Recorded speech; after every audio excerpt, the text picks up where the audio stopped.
नमस्कार, आप देख रहे हैं आरएनआई न्यूज। मैं हूं आपके साथ गुफरान खान। रूस और चीन ने एक बार फिर यह संकेत दिया कि वो दुनिया में एक अलग धुरी बनाने के अपने इरादे को साकार करने के लिए मिलकर काम कर रहे हैं।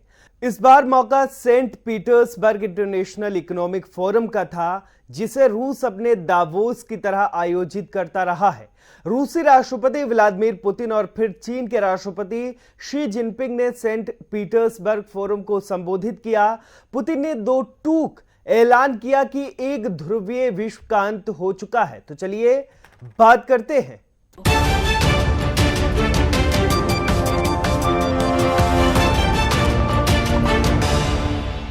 पुतिन ने अमेरिका पर तीखे हमले बोले। उन्होंने कहा, जब शीत युद्ध में जीत हुई तो अमेरिका ने खुद को धरती पर ईश्वर का प्रतिनिधि घोषित कर दिया।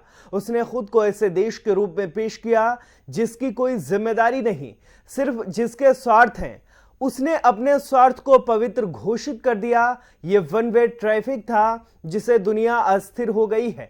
अमेरिका और उसके सहयोगी देशों को निशाना बनाते हुए पुतिन ने कहा, ये लोग अतीत में और अपने भ्रमों के साथ जी रहे हैं। उन्हें लगता है कि वो जीत गए हैं और सारी दुनिया उनका उपनिवेश, उनका आंगन है और इन जगहों पर रहने वाले लोग दूसरे दर्जे के नागरिक हैं। पुतिन ने कहा कि यूक्रेन में रूस की विशेष सैनिक कार्रवाई पश्चिम सत्ताधारियों के लिए एक बहाना बन गई है, जिससे वो अपनी तमाम समस्याओं का दोष रूस पर डाल रहे हैं। चीन के राष्ट्रपति शी जिनपिंग ने बहुपक्षीय सहयोग पर जोर दिया। उन्होंने कहा कि अर्थव्यवस्थाओं के बीच संबंध विच्छेद, सप्लाई रुकावट और एक तरफा प्रतिबंध लगाने के चलन को सिरे से अस्वीकार कर दिया जाना चाहिए। बाद में चीन की सरकार समर्थक अखबार ग्लोबल टाइम्स ने एक टिप्पणी में कहा, शी का भाषण चीन और रूस के बीच मजबूत हो रहे आर्थिक सहयोग का एक प्रमाण है।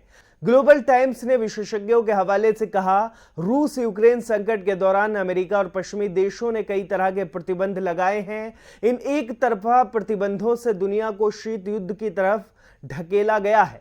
साथ ही विश्व अर्थव्यवस्था में विभाजन हुआ है, जिसे ग्लोबलाइजेशन की प्रक्रिया क्षतिग्रस्त हो गई है। अब बात करते हैं चीन और रूस के कैसे रहे हैं संबंध, क्या है उनका इतिहास।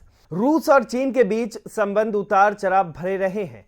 जब अमेरिका और रूस की अगुवाई वाले तत्कालीन सोवियत संघ के बीच शीत युद्ध चल रहा था, तब सोवियत और चीनी शासकों के बीच भरोसे का अभाव था। उनके बीच वैचारिक सैद्धांतिक फर्क था, इसलिए संबंध भी ठंडे ही थे। लेकिन 1989 में जब सोवियत यूनियन टूटने के कगार पर था, तब दोनों देशों के संबंधों में बदलाव देखा गया। फिर 1991 में सोवियत संघ टूट गया। इसके बाद अमेरिका की अगुवाई वाले अन्य देशों ने रूस को लगातार कमजोर करने की कोशिश की, उसके आर्थिक और सामरिक हितों को नुकसान पहुंचाने की कोशिश की। इससे रूस में आर्थिक संकट की स्थिति पैदा हो गई। तब रूसी राष्ट्रपति व्लादिमीर पुतिन के पहले कार्यकाल के दौरान 2001 से रूस चीन में और नजदीकी बढ़ी। उस वक्त दोनों देशों के बीच एक समझौता हुआ। इसमें अच्छे पड़ोसियों की तरह मैत्रीपूर्ण संबंधों पर जोर दिया गया। रूस चीन के बीच इसके बाद आर्थिक और कारोबारी संबंध मजबूत हुए। चीन ने रूस से सैन्य साजो सामान की आपूर्ति को भी हरी झंडी दी। बदले में रूस ने ताइवान पर चीन के रुख पर उसका साथ दिया। फिलहाल आरएनआई के इस वीडियो में आज के लिए बस इतना ही। ऐसे ही तमाम खबरों के लिए बने रहिए आरएनआई न्यूज के साथ।